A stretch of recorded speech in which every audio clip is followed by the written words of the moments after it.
Good afternoon and welcome to Professional Women in Construction of New Jersey Chapter's Women of Achievement. My name is Carissa Clemens and I have the privilege of serving as PWC New Jersey's Vice President.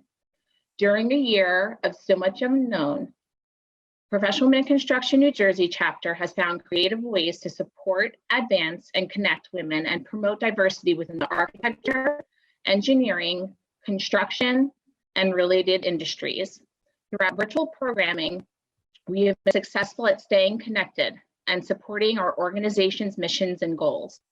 During a time when so many were in need, the PWC New Jersey's Crush COVID campaign afforded us the ability to donate $5,000 over a 10-week period to feed healthcare workers, donate to food banks and women's shelters, and support the Boys and Girls Club of Atlantic City. Our December event allowed us to reconnect with our members and celebrate the end of an unpredictable year. Keeping with tradition, we held our annual joint quad event with New Jersey Subcontractors Association, Construction Financial Managers Association, and the Construction Roundtable of New Jersey for some virtual networking and a financial forecast program. Our efforts this year were possible in part by the generosity and support of our annual sponsors and member companies. The proceeds from today's event goes to our PWC Scholarship Fund.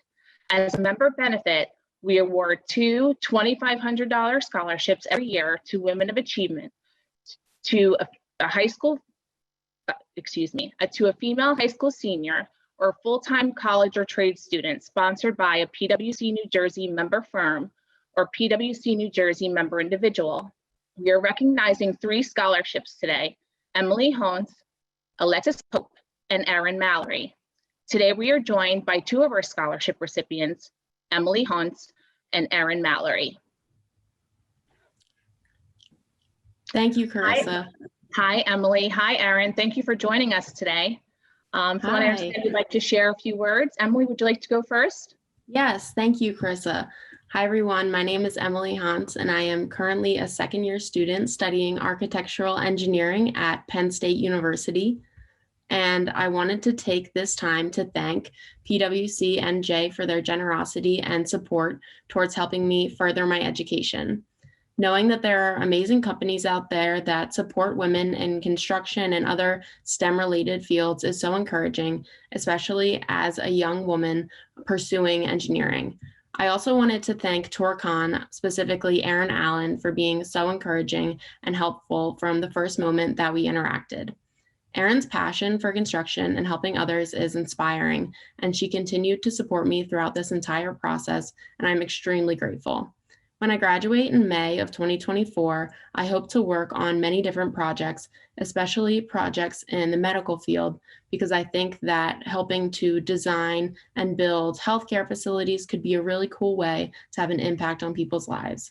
It is because of your generosity and support that I'm able to pursue this goal, and I'm so appreciative of all that you've done for me. Thank you. Thank you, Emily. Erin, would you like to share something? Yes, of course. Hi, I'm Erin. I'm a senior at Jefferson Township High School. I have not yet decided where I'll be attending college because I'm still waiting on a few schools and Ivy Day. I was just recently named the salutatorian of my class of 2021, which is very exciting. I have heard so much about you guys from my dad, and I am so thankful for the generous donation you have given me. It will help me to pursue a great education. I'm looking into schools like Princeton, University of Pittsburgh, Rutgers. We'll see where it takes me. I am so thankful. You guys have had a huge impact on my dad's life, and I think that you guys will have a huge impact on my life in the future. And I'm very excited to pursue a college career in engineering. Thank you so much. Thank you, Emily and Erin. We wish you continued success in your collegiate careers and hope you'll stay in touch with us about your future career plans. If you know a female student that would be a candidate for next year's scholarship, please visit our website for submission deadlines and applications. So today we are honoring 5 amazing women that have found success in their respective fields. Our Women of Achievement will share their stories, speak about their paths to success, and inspire all who are attending today. For the first time during Women of Achievement, we will be holding a question and answer session with our attendees, so please be sure to stick around after the presentation. On behalf of the Board of Directors and the Events Committee, we invite you to sit back, enjoy your swag box, as these amazing women and professionals share their stories. It is my pleasure to introduce to you Professional Women in Construction New Jersey Chapter 2021 Women of Achievement.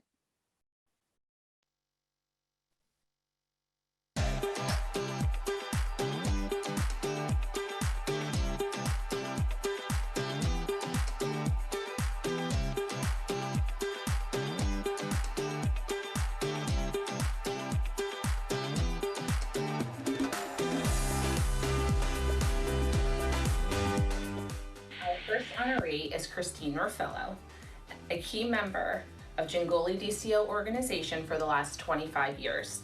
She is responsible for managing the design for Jingoli DCO's underground design projects and takes on a dual role of managing self-perform and subcontracted work.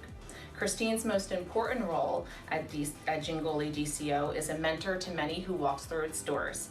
Christine leveraged her passion for mentorship in creating PWC New Jersey's mentorship program. It is my pleasure to introduce Christine Orfillo, Senior Project Manager and Lead Engineer, Jingoli DCO Energy, and PWC New Jersey's 2021 Interim President.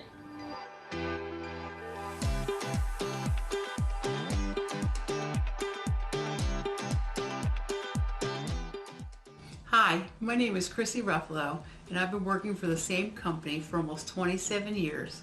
And from what I hear, that level of loyalty and dedication is actually quite the achievement.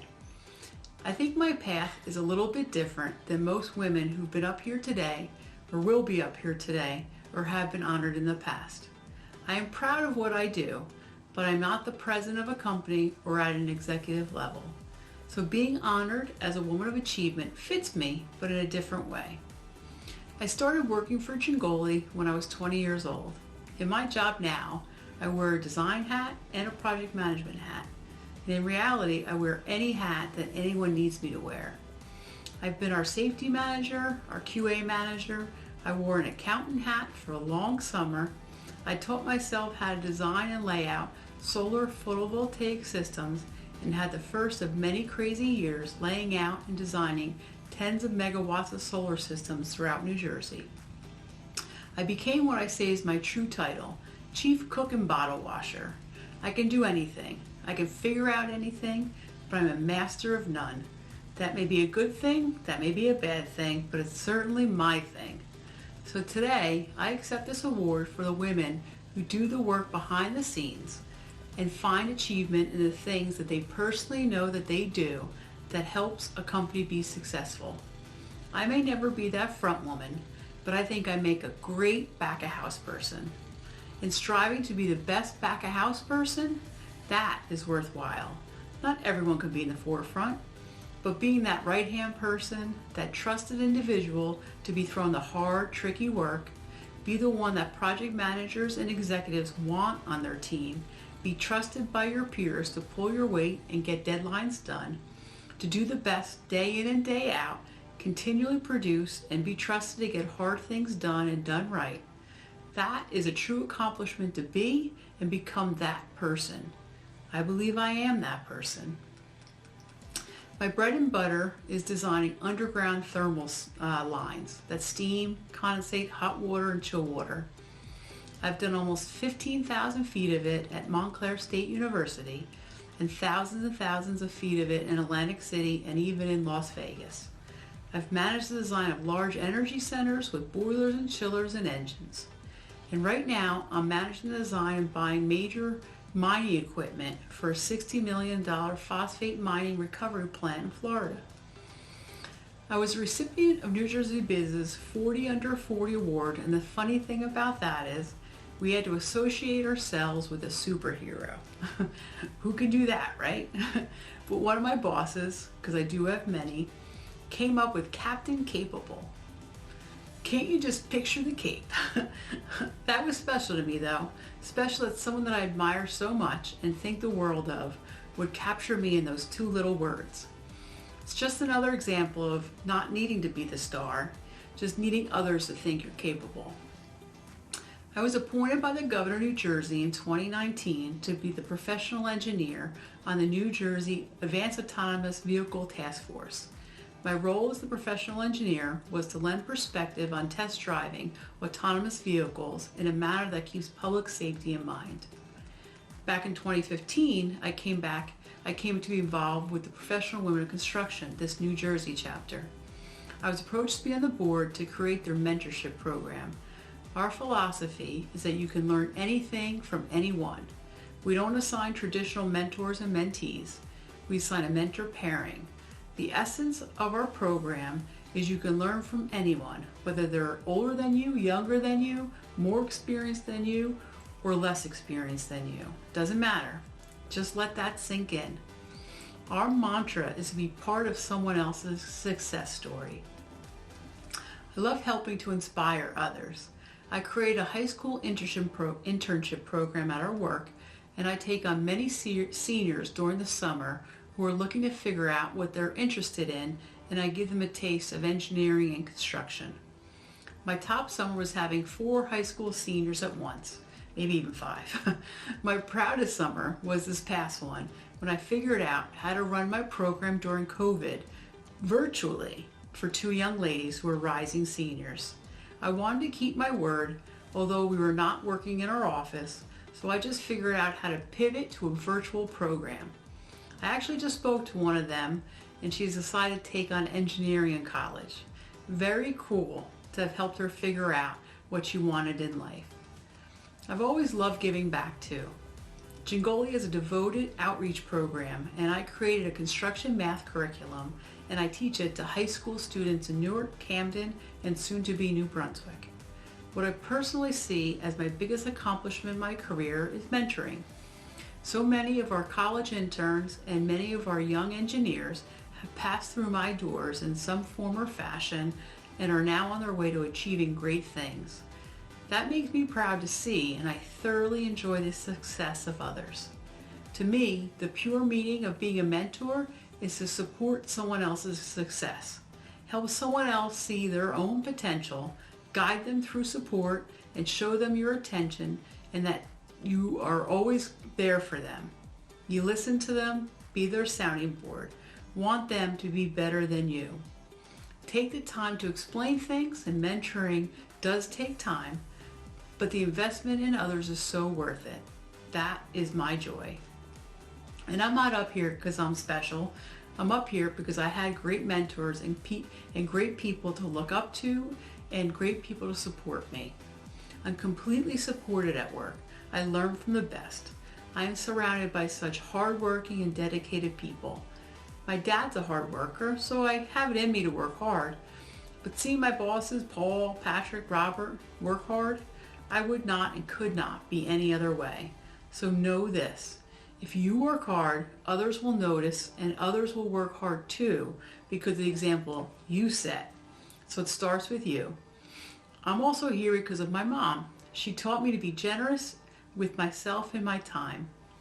Even though her and my close friend Steven are down the hall laughing at me right now because I'm accepting an award from an organization that I'm a board member of, and not only a board member at the moment, but also the president to boot. They think I actually created this award to give it to myself. I've lived with that joke for over a year. So anyway, getting to the end. When I was young and played softball, I was never afraid to catch the ball. I'd say in my head, hit the ball to me. I was never afraid to perform in a critical moment. That's how I've always been. I want to tell you that you could handle it all too. Don't be afraid of not knowing what you're doing. Just say, I'll do it, turn around, and figure it out.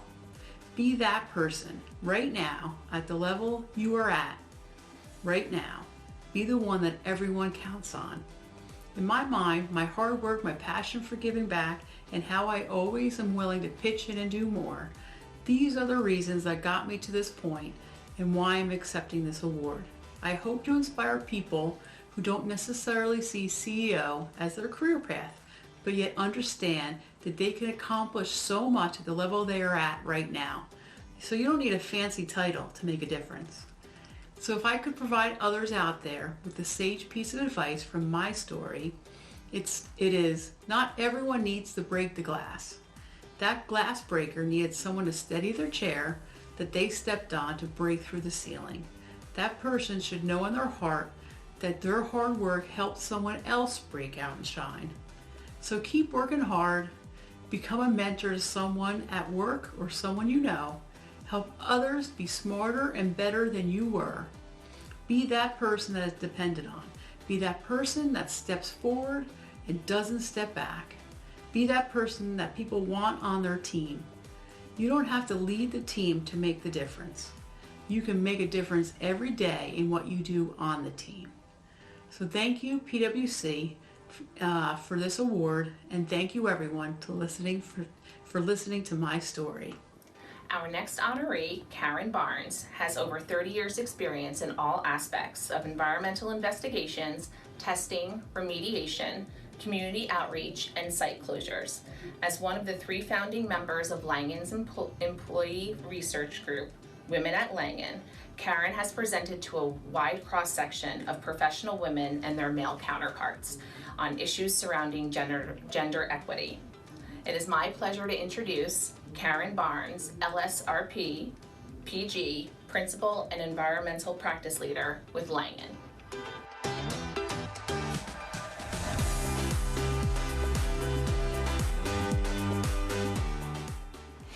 Good afternoon, professional women in construction. I'm Karen Barnes, Principal and Vice President at Langen Engineering and Environmental Services, and I'm honored to be a recipient of PWC's Women of Achievement Award. Like many of you, I have many titles and wear many hats: wife, mother, environmental scientist, supervisor, mentor, mentee, volunteer, just to name a few. I'm continually asked how I do it all, and the answer to that is easy. I have a lot of great help. The real question is, why do it? Why do it at all? And the answer is, because it matters. What you and I do, it matters in big and small ways. You can be an example. You can open a door. You could open a mind. You could start a relationship. You can use your position to amplify somebody else's success. And the magic of it all is you never know what that one thing will be that will make all the difference in the world to somebody else's journey. I'd like to share with you what I consider to be one of my best personal and professional accomplishments. With the help of 2 of my colleagues, we started the company's first employee resource group, Women at Langen. A little background, and as you might know, at a college level, the physical sciences and engineering fields are about 30% women. A little more for the sciences, a little less for the engineers. And most engineering firms reflect those percentages, particularly at an entry level. However, those percentages of women tend to decrease with an increase in the management level, and Langen was no different. A little over 5 years ago, I was sitting in a shareholder meeting looking around and noticed there weren't many women in the room. After that meeting, I grabbed 2 of my colleagues, Christina Gonzalez and Michelle O'Connor, and we got to talking and agreed something needed to be done to increase the percentage of women in that room. And if not by us, then who? And from that impromptu meeting, Women at Langen was born. We spent some time developing the mission of Women at Langen, which is to foster an atmosphere of support, mentorship, and advocacy to empower the women of Langen to achieve career and personal success. We gathered our facts and data. For example, from a human resources perspective, employee resource groups increase retention, they aid in recruitment, and they increase morale. From a collaboration perspective, resource groups foster teamwork, they increase networking, and provide new perspectives. But we knew we were going to have to pitch this to the executive committee, so we emphasized the business perspectives. Firms with employee resource groups have higher than average market share, higher revenue and profitability, more customers, and build links to additional markets. In planning to pitch Women at Langen to the executive committee, I have to admit I was more than a little bit nervous, and I present a lot. But just before the meeting, we asked a mid-level woman if we could practice our presentation in front of her. And after we were done, she exclaimed, "You have to do this. It's so amazing and I want to be a part of it. And we knew from that moment that we were on to something. So we made our pitch to the executive committee, and despite my nervousness, it was very well received and embraced. While some immediately saw the benefits, I think others took a little more convincing. But I'm proud to say that we've hit our 5-year anniversary this year, and the results have been phenomenal. We've had unexpected people step up and take leadership positions in the local offices. We've mentored, coached, and advocated for women to get to the next level, including the executive levels. And we've had literally hundreds and hundreds of events, with more than 100 the first year alone. We've had events focusing on training, providing networking opportunities, and supporting philanthropic events. We've had internal and external leaders share their stories through what we call conversations with. We've had numerous of network events with like-minded businesses looking to grow and expand their employee resource groups. And we've had broad-reaching, large-scale women's leadership summits, packing the rooms with more than 150 attendees, establishing Langen as a leader in this space. I could not have imagined the reach Women at Langen had when I started. We have helped other companies establish their resource groups. We have helped colleges and universities kick off or enhance their women in STEM programs. We have built long-lasting relationships that have grown our business and Langen's visibility and reputation. When we first had our leadership summit, it was in New York City, about a year into our endeavors. We had an all-star lineup, including phenomenal keynote speakers, panel discussion, and even an interactive portion. There was a little skepticism that this would be a draw, but I am so proud to say that on the day of the event, we packed the room to capacity, standing room only, with 140 women business leaders. Before we started, I spoke with our CEO, who said he was surprised that he didn't know anyone in the room. That is where I claimed victory. That was exactly why we needed Women at Langen, to increase our reach, expand our network, and build new clients. If you've heard me talk before, I always share my secret about Women at Langen with regard to networking. I often ask people if they have a women's resource group, and I always get one of two answers. One, no, we don't, but we really need it. Could we get together and share some of the successes Langen has as we build our own?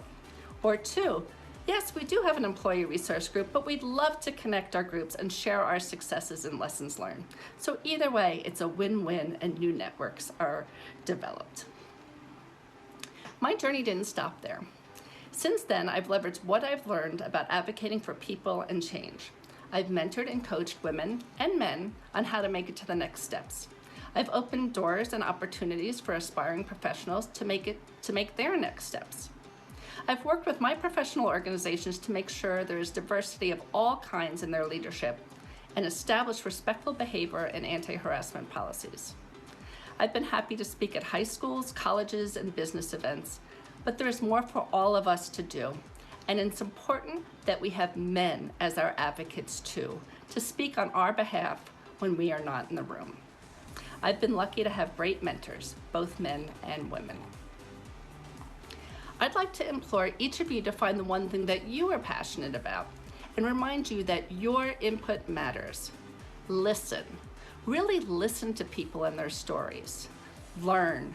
Learn the history, the science, the data. Look inside and really examine yourself and your beliefs. Then lead. Lead from the chair you are in, whatever chair that may be. And ask yourself, if not me, then who? I'll close with the words of Eleanor Roosevelt. You must do the things that you think you cannot do.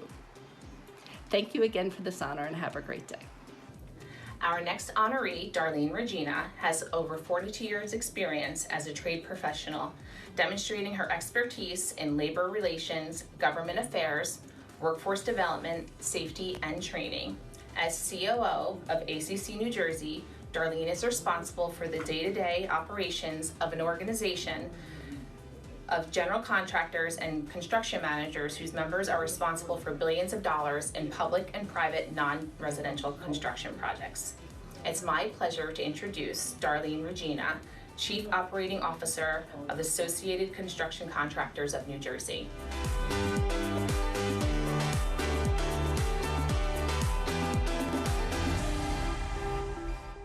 It seems so long ago when Lisa Chawansky approached me and asked me if I would consider accepting this recognition. I remember at the time I was extremely apprehensive, extremely flattered. Then with Lisa's encouragement and with that of my co-workers, obviously, as you can see, I did accept this honor. March of 2020 came and went, as did the luncheon that was postponed, as so many events were back in March of 2020. I remember one day speaking with one of our members, and he said to me, "I would have thought that today we would be at a lunch honoring you."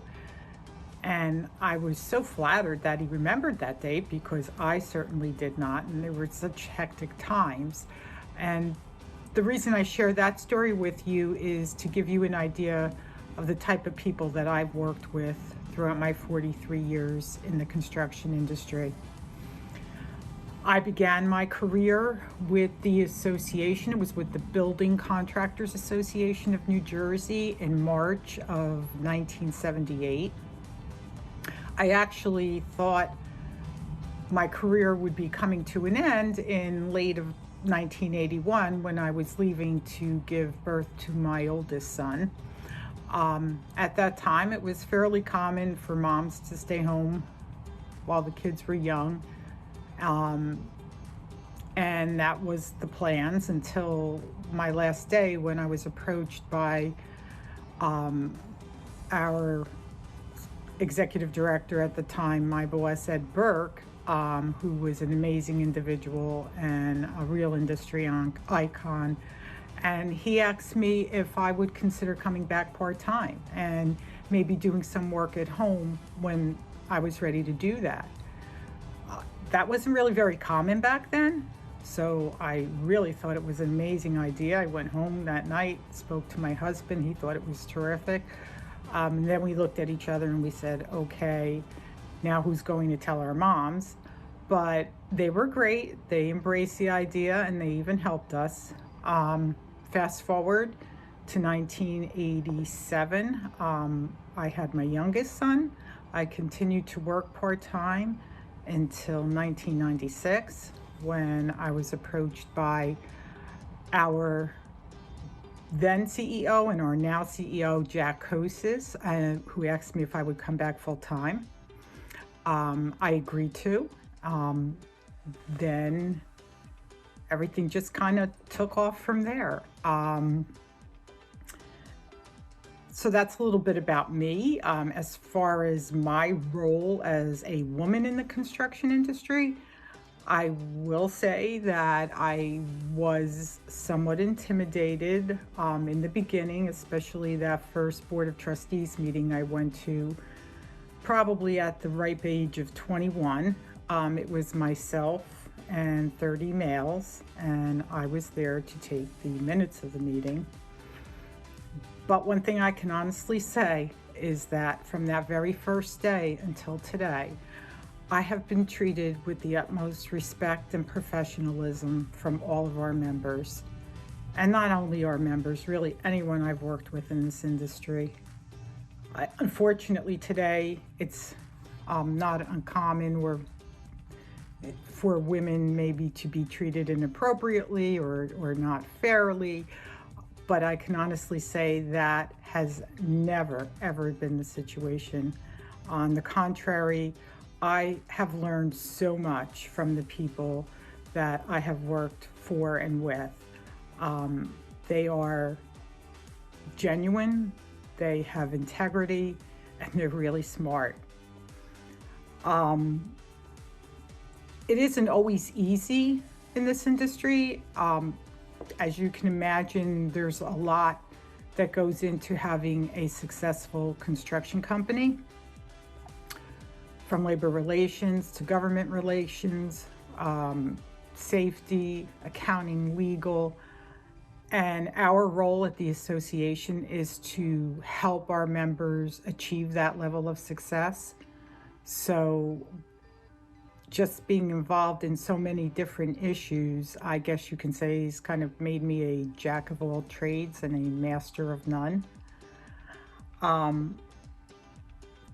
As far as why I've been at the association for 43 years, that's an easy one.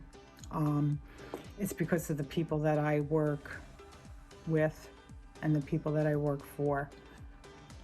My coworkers, I wish I could talk about each and every one of you. You are all amazing people. You have helped me so much. Jack Kosis, thank you for having more confidence in me than I would have ever had in myself. Jill Schiff, I have to thank.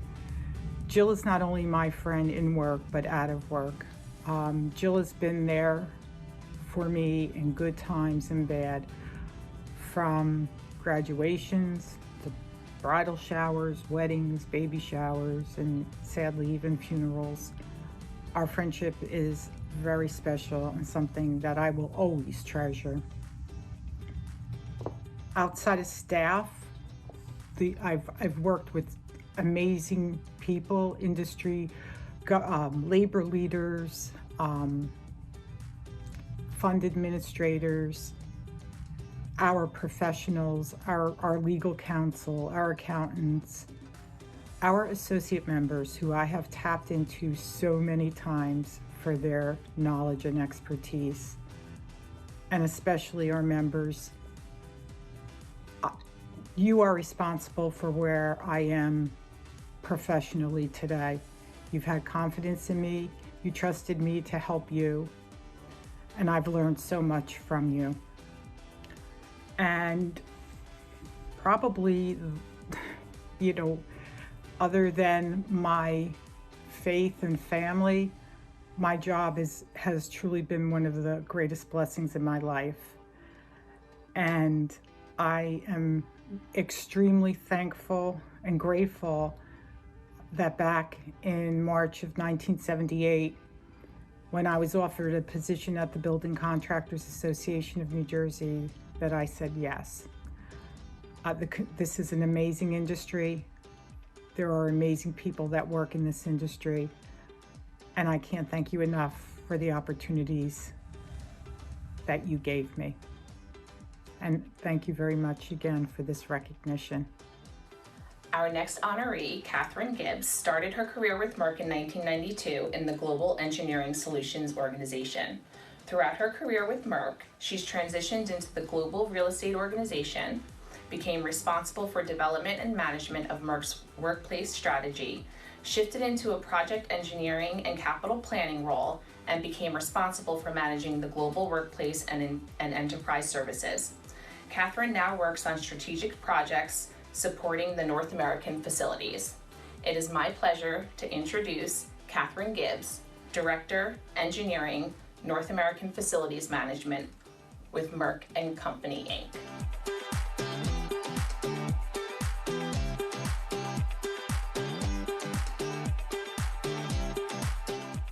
Hi everybody, my name is Catherine Gibbs. I'd like to thank PWC for this Women of Achievement Award, and I'd like to tell you a little bit about my background. I am a civil engineer. I went to NJIT, and I started my career at Merck right from NJIT 29 years ago. When I first started at Merck, I did a stint in laboratory projects, and I was fortunate enough to work with a bunch of scientists, and I learned a little bit about our business and what research was all about. From that role, I moved into a role with site engineering, and I did a lot of work with the city of Rahway. I did a lot of neighbor of choice work, and I did a lot of small projects and master planning work. From there, I moved into a utility projects role, and I built a lot of large chiller facilities, pipe racks, underground utilities. From there, I moved on to building some offices, and I learned how to build offices for Merck. At that time, it was about 2009, and we were merging with Shearing Plow, and I was asked, I helped set up the real estate organization, and I moved into that organization. And I was able to meet people all around the world, and I consolidated our real estate in every region. So we had about 400 locations at that time, and I was able to meet people really from everywhere and to learn a little bit about their culture and how Merck business was done in those countries. From that role, I consolidated our corporate headquarters from White House Station to Kenilworth, New Jersey. And that was great because I was able to work with all the divisions and a lot of different people. Once all the consolidation was done, I moved into a capital planning role, and that role allowed me to oversee and manage about $2.6 billion of capital. I also was able to mentor some teams around the globe on project execution and delivery. My most recent role, my current role, is one that I am especially excited about and near and dear to me because I have come full circle. I started my career in Rahway, and I am consolidating our corporate headquarters back from Kenilworth to Rahway. And this is not only corporate headquarters, there's laboratories and lots of exciting amenities, a lot of great workspace type project, and creating great environments for collaboration for our employees to work. For the young engineers out there, one of the things I would tell you is, ask questions.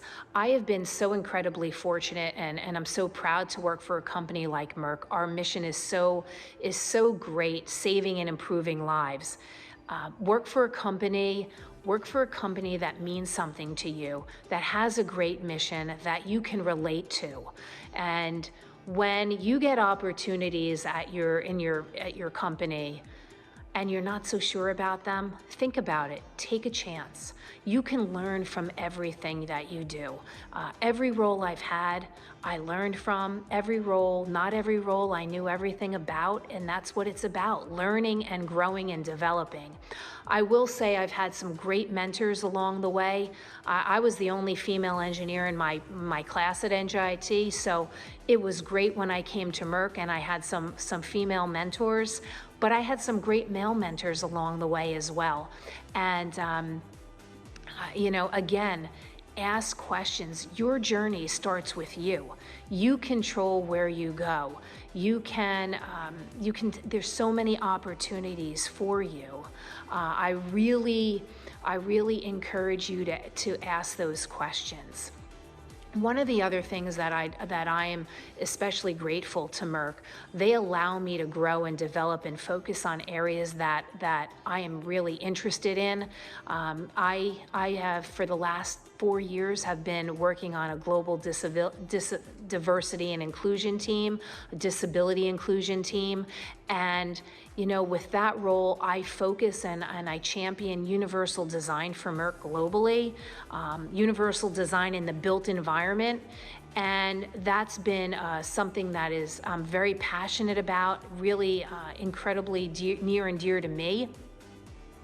And, Merck has allowed me to do what I love to do. And find a company that allows you to do what you want to do, allows you to thrive and grow and develop. And, again, it all goes back to ask questions. If you don't ask questions, you won't learn. And so, again, I'd like to thank Women in Construction for this achievement award. I'm honored that you have included me in this, and I look forward to working with you all in the future. Thank you and take care.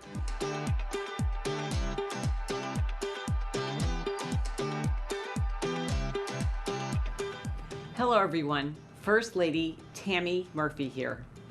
It is my honor to be a part of this year's Professional Women in Construction's Women of Achievement event. Organizations like this one are essential in building networks that support women in traditionally male-dominated fields and enticing more women to join. And of course, it is absolutely critical that we honor and celebrate the women who have led the way for others to follow. In this spirit, I want to congratulate both the scholarship recipients as well as all of tonight's honorees. Christine Ruffalo, Karen Barnes, Darlene Regina, Catherine Gibbs, and of course, our very own outstanding Commissioner of the Department of Transportation, Diane Gutierrez Scacchetti. Diane has been a dedicated public servant for more than 37 years and has brought an incredible amount of vision, commitment, and leadership to her role at the Department of Transportation. Phil is so grateful to count her as a trusted partner and exceptionally capable director of an agency that impacts the lives of every single New Jerseyan. Congratulations again to everyone, and it is now my honor to introduce Commissioner Diane Gutierrez Scacchetti.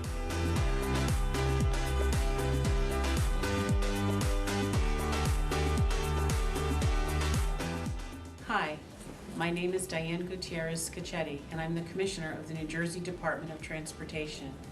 I am so honored and humbled to accept this award from the Professional Women in Construction. It is an honor for me to be here with you today, and now I will answer the questions that were provided to me so that you may learn a little bit more about who I am. Can you tell us about a personal success story and any advice you can offer to your fellow female professionals in the construction industry? Well, I've had about a 40-year career, and so personal success stories are probably varied. But for me, I would look at it as what my greatest achievement was, and those would be my 2 children. No matter what I've done in this business, no matter what I do from now till the end of time, or my time, my children will be my life's history, and they'll be my legacy. What I like most is that my children have always been very involved and understood the work that I did. So whether it was funding the capital program on the Turnpike back in the late 2008, 2009 timeframe, where we built the widening from interchange 6 to 9, or whether it's here at the DOT where we've been able to do a tremendous amount of work and increase the size of our capital program significantly.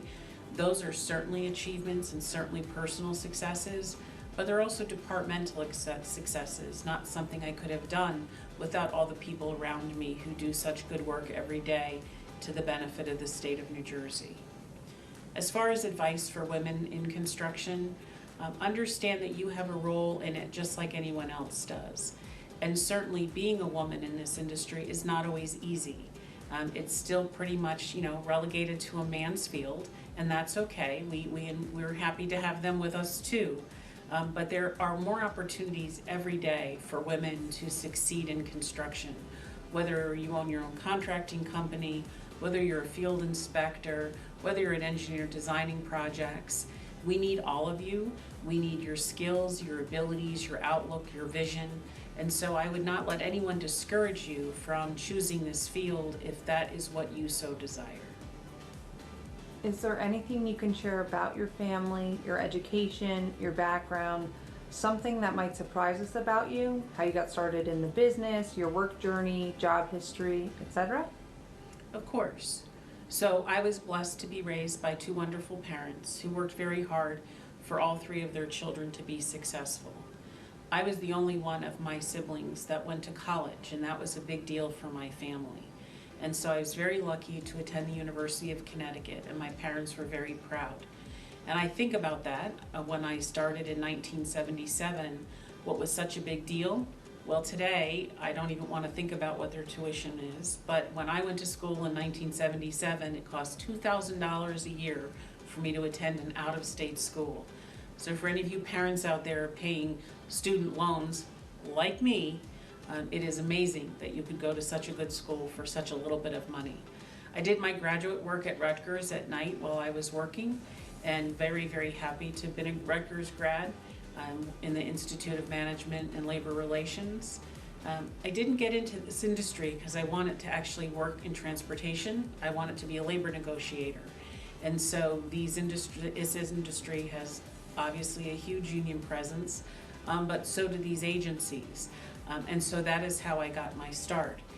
So as I got there to the New Jersey Turnpike Authority, which was my first true transportation assignment, and started to work through all the different areas of business they were in, finance, retail, retail's the service areas, construction, design, internal audit, procurement. It was all very interesting. And so I had a hunger to really learn and understand how the business worked.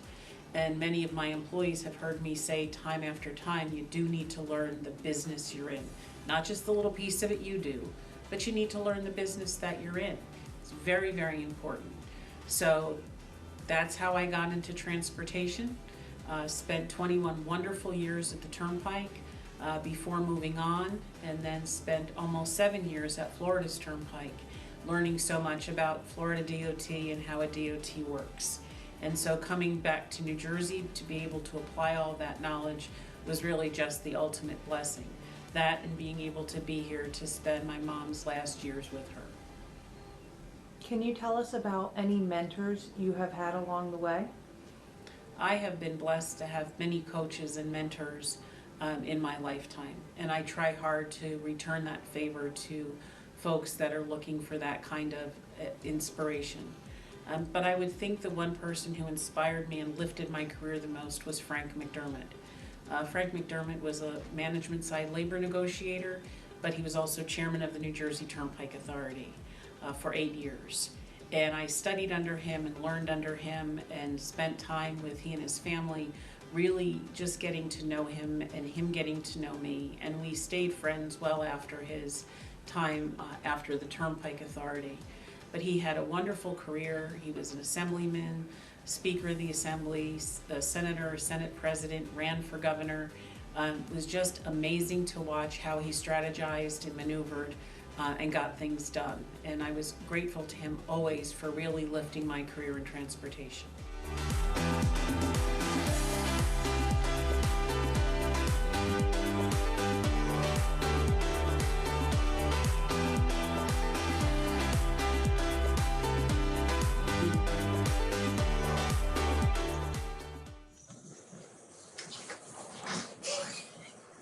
Welcome back. Joining me are our 2021 Women of Achievement. Please welcome our Women of Achievement, Karen Barnes, Catherine Gibbs, Darlene Regina, Christine Ruffalo, and Commissioner Gutierrez Gatetti. I just want to take something from Catherine's story, and she had voiced a few times about asking questions. So there is an icon at the bottom of your screen. It says Q&A. We will be answering live questions during this portion of the event. So please, if you have any questions, please put them in there, and we're going to try our best to get to all of them. Karen. Oh, is Karen on? Hi there. Hello. What is some advice you would have wished someone would have told you in the beginning of your career? And what advice would you go back to and give yourself? That's the easy one for me. My first 10 years of my career, I thought if you did a good job, kept your head down, just do good work, you were going to be recognized. And that was all there was to getting ahead in your career. I did that for 10 years, proved myself, got great technical acumen and whatnot, but I wasn't going anywhere. I switched jobs 10 years in, and the first thing my new boss told me was to get out there, to meet people, to network, to join great organizations like this and meet people. And clearly and quickly, it became apparent to me that that's really what you need for your career, to network with great people, to find mentors and advocates to help you through that. And, you know, I wish that I hadn't wasted 10 years waiting to do that. And it's the number one thing I tell all folks when they're new to the industry: get out there, be part of the business organizations, and really get to know people. Yeah, and that's really so important. It is about building relationships. Absolutely. Catherine. What are some new challenges you see in the industry today? And what are some of your recommendations to overcome those challenges? So right now, coming off of a year of a pandemic and COVID and not being able to work the way that we're normally used to working, we have an economy that was doing very well. What we're seeing now and the challenges on construction projects, labor availability, skilled labor, market conditions, not having access to certain materials, delay because of COVID. And so I think trying to deal with all of that it's a whole new challenge that everybody's trying to understand and deal with. And it's forever changing. Thank you. Darlene, can you give us an example of someone in your life that you consider a good leader, and what were their qualities that made them such a good leader? For me to name someone by name, I can't do that because there's just so many people that I've come in contact with throughout my career that I couldn't pick someone over another. But I could kind of talk about maybe what their characteristics were. They're people who were good listeners, who really listened, and what they had to say really meant something. So when they addressed an issue or something of concern, it really meant something. But basically that they were really just good listeners and well respected by their industry colleagues. But again, having been in this industry for 43 years, to just pick one individual that I could cite would probably not be something easy to do. Okay. Chrissy, what advice can you share that makes you so successful? Let's see. I'm going to say I just work hard. I pay attention. You know what? I want to do well for whatever, whoever I'm working with or working for. I just kind of want to do what's needed to be done. I think that's what kind of makes me successful. Just being there and knowing that I can, they can count on me. So, thank you. Commissioner, what areas of construction or development do you think are growing or will present opportunities in the future for younger women already in the construction industry, or those who are considering a career in the AEC fields? So I think following what we see in New Jersey, an area that is going to be really up and coming are green jobs, certainly on the trade side and on the construction side. As we turn our attention to wind energy and solar power, they're not our typical meat and potatoes that we're used to, the surface transportation projects that we all can do with our eyes closed. But I think looking at green jobs and understanding how you can pivot some of your training to really support the new green economy is going to be key. And we have big goals, lofty goals in New Jersey to make sure that we reduce our carbon emissions to as close to zero as is really practical. But we're going to need well-trained individuals who understand the science, but also understand the hands-on work that needs to be done to make sure that we can accomplish that mission and certainly leave not just New Jersey, but the world a little better for our grandchildren and generations well after. Thank you. Catherine, would you like to speak to that question? The question is, what areas of construction or development do you think are growing or will present opportunities in the future for younger women already in the construction industry or those who are considering a career in the AEC fields? Sure.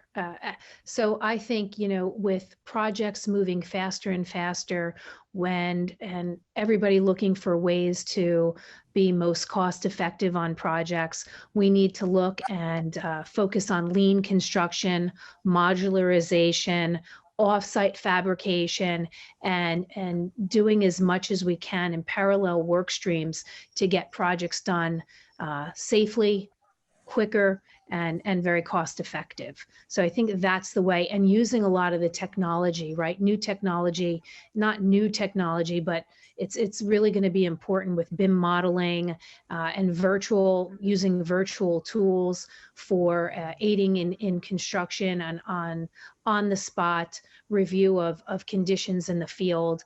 So I think a combination of lean construction and utilizing all new technology, some that's out there, been around for a while, but other things with virtual reality and all that are really just coming to be.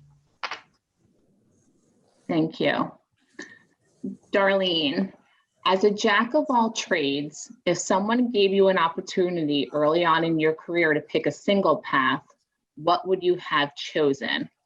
This is a live question. Yeah. Well, I guess I love numbers. So I think I probably would have focused more down an accounting path. It just was something that always intrigued me, and still does. So I think that's probably the route I would have went, just numbers and accounting. Would you have been a construction accountant? Estimating. I've always been, well, first of all, estimators are always like, it's been the number one position that we've been asked to help people fill over the years. And that's something that I think I found would be very challenging, especially at the end of the, on bid day, to see if your numbers really were the right numbers or not. So yeah, something with numbers. Actually, some very interesting insight from, is obviously with the, the different type of contractors and owners that you work with. Karen, what are some of the new challenges you see in the industry today? And what are some of your recommendations to overcome those challenges? Some of these were hit on already. There's definitely a movement towards more technology. I do a little bit different than some of the other folks here. I'm an environmental person. We install wells and collect samples and things like that. But we're seeing a lot more dependence on electronic tablets, on drones, and the technology that goes with it, and even the visualization of the data. And I find that exciting. I don't know if you've ever sat in a meeting and tried to explain a difficult conceptual model of what's going on, but when you can show a picture or fly a video or a 3D rendering of that, it's amazing. And I'll tell you, the folks coming out of school seem to have these skills with the GIS and the computer modeling and all, and I think it is definitely enhancing what we're doing in the industry. I'm going to open this question up to the entire panel. Would you advise young women to stay at one firm, or to move up in advancing their careers, or to move around as often seen today by younger professionals? All of you have been with your companies for many years, but today's trend is to move around.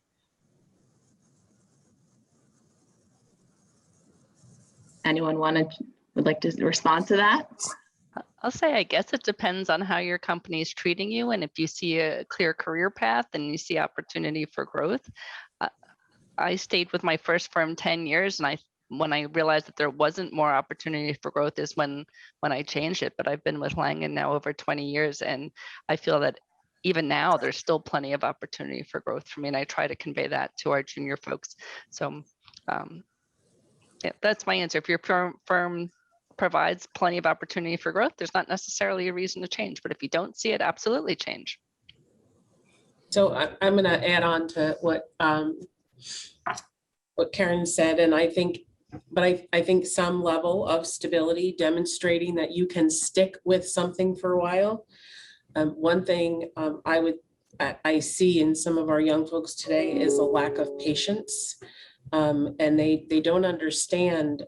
Yes, some of us have been in our jobs a long time, but it wasn't always easy, right? There were good bosses and bad bosses and assignments we didn't like, but we did them anyway, and because that's what you were asked to do.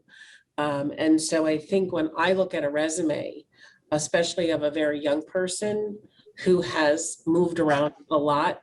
I feel like they haven't taken advantage of the opportunity, not necessarily just to learn about their particular profession or their expertise, but also to learn how to manage in the business world, right? It's not always easy. We look around today, it's probably as hard as it's ever been in some regards today. And so I think there is a lot to be said for staying power. It doesn't mean you have to stay there, 20 years. If you're there for 3 or 4 years, I think it's a good time to assess what your progress has been.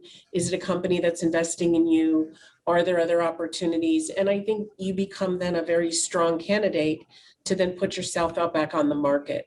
If you've been there 9 months and you just say, you change, and then 9 months or 18 months later, you go someplace and change again, I think that is not necessarily, and this is not just about women, this I think is more indicative of any young person, that they need to have some patience with their employer and they need to take time to learn. Businesses aren't just focused on making you happy. They have jobs to do. You're part of that opportunity. So don't jump ship real quick. Go home, reflect, be patient. And again, I think if within a short, what I'll say, at least 2 years, you're thinking this isn't going my way, then I think that's when you start to make a reassessment about whether or not that's the company for you, or perhaps that's the area of business you want to be in. I agree, Commissioner. It's almost like the grass is only greener on, is always greener on the other side. So people may have the tendency to think that, the situation they're in, isn't the best and I can go off somewhere else. It's kind of like the social media aspect of the world. You always think that there could be something better out there. I've obviously been at my company for 27 years, so I don't have the best perspective on it. I'm a loyal person and, that's how I've always seen myself. But I do notice that people who do leave can seem to jump sometimes in the salaries that they make. So I guess there's good to it. But I definitely see where, an upper level person can look at someone's resume and see, oh boy, they're jumping around too much. I don't want to invest in my time to, dedicate to that individual if they may turn around and leave. So it's kind of like best, it could go both ways. It could be good for the individual, not good for the company. But it's a tough situation to kind of totally figure out. Thank you. Darlene, what was your greatest success, either professionally or personally? Well, professionally, obviously, that I've been in my job for 43 years, kind of moving off our last question a little bit, but it is a great accomplishment. There were a lot of changes over the years, but working hard and embracing change, I'm pretty proud of the fact that I'm still in this position today. Personally, that's pretty easy, hands down. It's my family. I was blessed with wonderful parents and siblings, and a husband who's a great dad and great pop, and I have 2 amazing, wonderful sons and daughter-in-laws, and they are personally my greatest accomplishments. So pretty simple, just I guess longevity. Thank you. Thank you for sharing.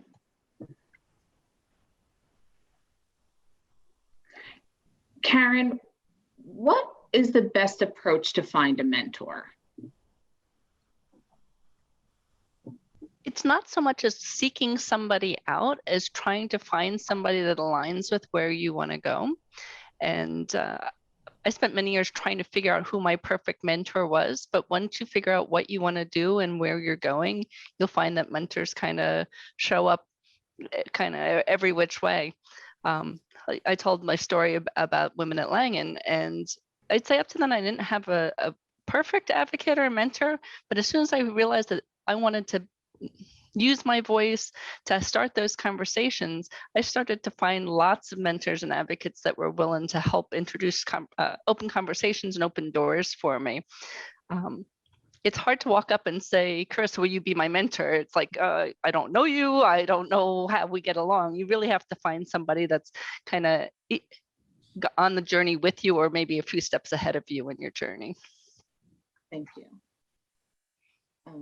Here's a question from our audience. The COVID pandemic has realized a significant number of women leaving the workforce, and it is estimated that we may not recover to pre-pandemic levels of female workforce participation until 2024. How do you feel this has or will affect the construction industry, and what can organizations do to respond?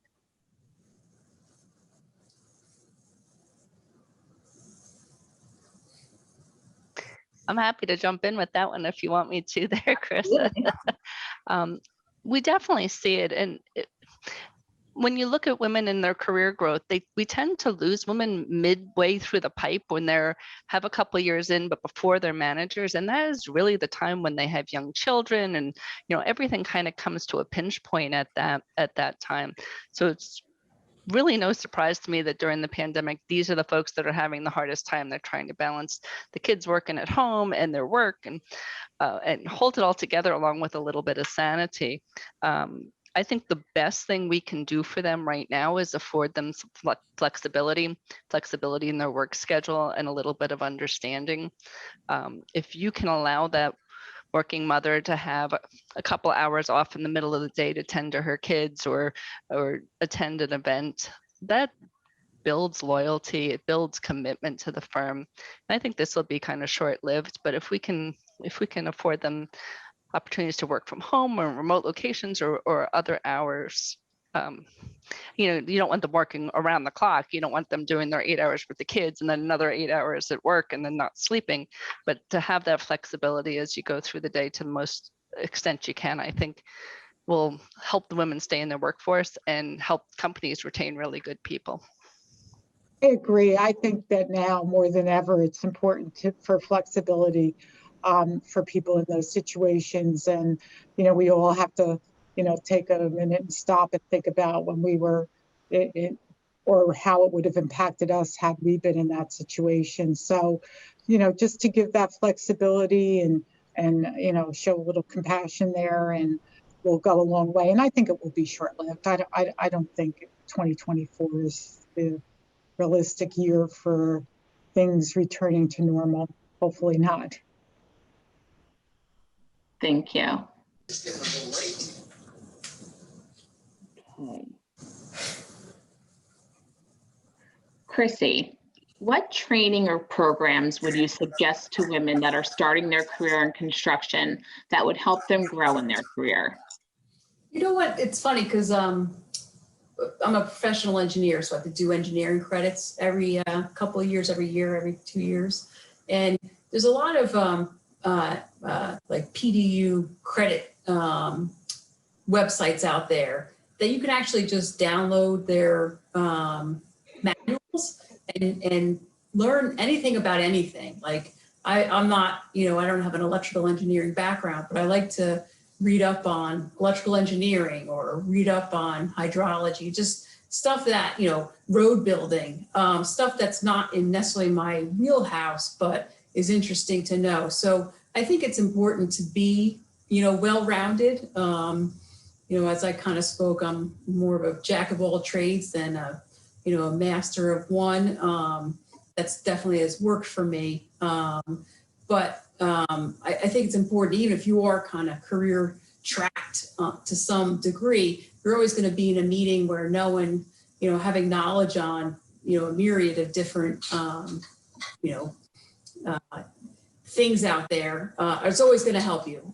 So I would say there's a lot of stuff on the web that you could just kind of, read about and find something you don't have a clue anything about and just read about. So I'm going to say, just teaching yourself new things. Thank you. I'm going to open this question up to the entire panel. And do you have any specific techniques that you use regularly? I can answer that real quick. I write everything down, make lists. Early on in my career, did anyone ever hear of Franklin Covey? Remember they were like, you buy like their binder and it teaches you, you can watch their videos and, you write down all the activities for the day and then you're able to actually check off when you completed something. There's such satisfaction in that. And the next day you carry over to that. I don't know if, a lot of people are using that anymore. I don't know if with all the apps that people are actually buying that binder and doing that. But I think that's such a, critical life skill. With the interns, I always kind of tell them, make a list, write it down and check it off. So I think that's kind of important to do. How about someone else? I agree 100%. I'm a list person. Mm-hmm. I live by lists. I think that comes strongly from our desire to have to be multitaskers, right? Yeah. We have so much to keep straight. But organization, I think, is just, and I don't mean the organization you work in, it's your personal organization, right? It's doing the things that get you into the routine, at least for me, that I feel really helps, right? Because our jobs are stressful. Our home lives can be from time to time, depending where we are in our lives, if we have small children, if we care for our parents, whatever it may be. But being organized, making sure one thing I like to do at the end of a day is look at my desk and say, okay, I'm going to make sure that I know what the first things I have to address tomorrow are. So I don't come in blind in the morning. When I sit down, I know, okay, this is what I didn't finish. And it kind of goes to what Chrissy was saying, just a little different way, which is that I know the first things that have to happen that day that I have to accomplish. And if I don't, for whatever reason, then I make sure, another thing that I think is very important, especially for me and with the number of constituencies that rely on the department, is I pick up a phone and I make a call. And I said, look, I told you I was going to get to this today, whether it's a legislator or a freeholder or a county administrator. I said, but I did not. And I think extending those basic courtesies is so key because people don't want to feel like they've been forgotten, right? And they can in the government space in a minute, right? So we have to be very mindful of that. The other thing to me is the lost art of a handwritten note. Those are things that you can do for your employees, you can do for customers, you can do to thank people. When people get a note from you in whatever your role might be that says, that was a really great job, thanks for your support. It means things, right? And it develops to me what is one of the biggest keys of the business we're in, which is relationship building, right? So much of what we do and our success is based on establishing strong relationships. And so I have a tendency, I have like a drawer full of note cards that I have. We just got some like official ones because all the cabinet members, I guess, have official ones. I was sticking to the Hallmark stuff. But at the end of the day, it goes a long way for people to feel like you thought about them, you didn't forget what they've asked you to do. You're staying on top of the requests that you get because we get them all day long. We are far more a center for giving answers than we are for giving instructions. I can promise you that. So at the end of the day, those are some things I do in my role that I think just make a little bit of a difference in the relationships I build and the relationships I need to be successful. I'm going to come at this from a little bit different angle. I'm going to suggest that people get comfortable having or work on having difficult conversations and mastering those difficult conversations. I use that as a barometer. I get comfortable being uncomfortable. If I'm in a position where things seem easy, that means it's time to challenge myself and step outside my comfort zone. That I need to be learning. And I think Christine said she likes to learn new things. That's how I tell if it's time to go learn new things, if it's coming too easy. But some of the most rewarding things I've ever achieved started with a difficult conversation, something I didn't feel like it was in me to go and address it. And the Women of Langen is a perfect thing.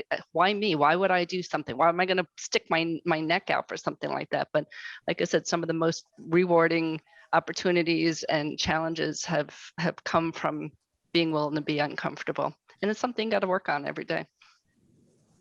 And I would agree with all of those. And I would just add, in construction, you never know what happens on a day on a project or multiple projects, and having the ability to have your list and know where you're going to focus, but then also the ability to be able to understand higher prioritization as the day or the week comes. So being able to refocus, reprioritize in order of importance. And to the commissioner's point, communication. If you can't get to something because some higher emergency or priority has come up, communicate that, to the appropriate folks. Thank you. We have time for one last question. I'm going to open it to all the panelists. What would you say to someone who's just beginning their career in either the AEC or related industry? Don't give up. Don't get discouraged easily, and reach out to those of us that you see on this screen and people in your organizations and talk it out, right? This is a tough field for women. We've heard, whether it was Darlene talking about walking into a room of 40 men and being the only women. I think probably all of us have had that just extraordinarily comfortable experience, right? It's not comfortable. There's nothing comfortable about it. But some of our young women are going to have that experience as well. Some of our young men are not going to necessarily know how to interact in some of those tough settings. So before you pull the trigger, before you say, oh, this isn't for me, I can't do this anymore, pick up a phone, send an email, shoot somebody a text, and say, I'm really struggling. I'm having a bad day. I need to get, level set here. I got to get my feet back under me. There is no perfect job. And so the sooner you realize that you're going to have ups and downs, the easier it will become. And get yourself involved in organizations that you can build support networks in, so that you have that network to rely on. But just don't give up. Just don't walk away. Go through the hard days.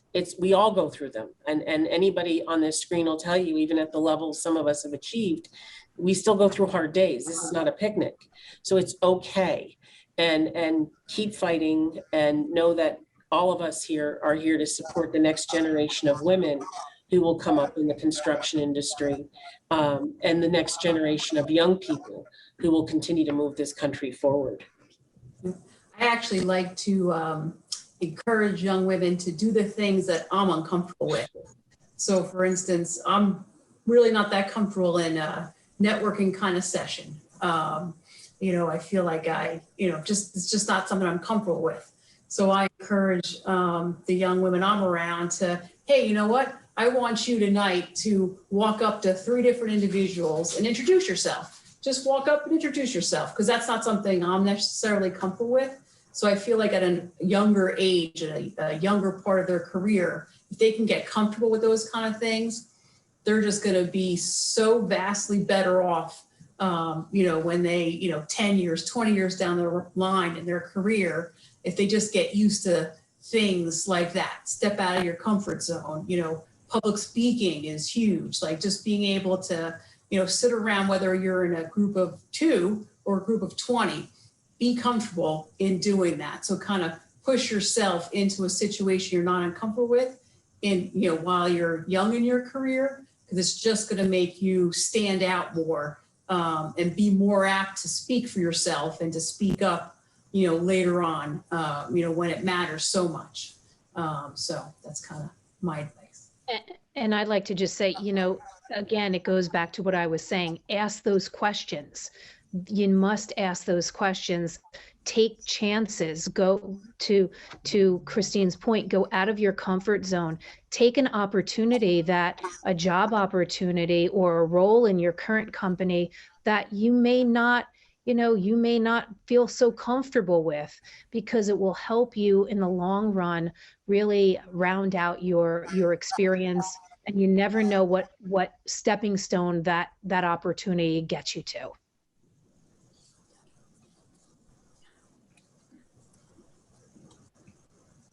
Thank you so much to our honorees for your participation today in today's panel, and to ACC New Jersey, Joseph Giangoli and Sons, and Structure Tone for being our swag box sponsors for today's event. We just have a few announcements before we sign off. We are seeking applications for our PWC mentorship program starting in April 2021.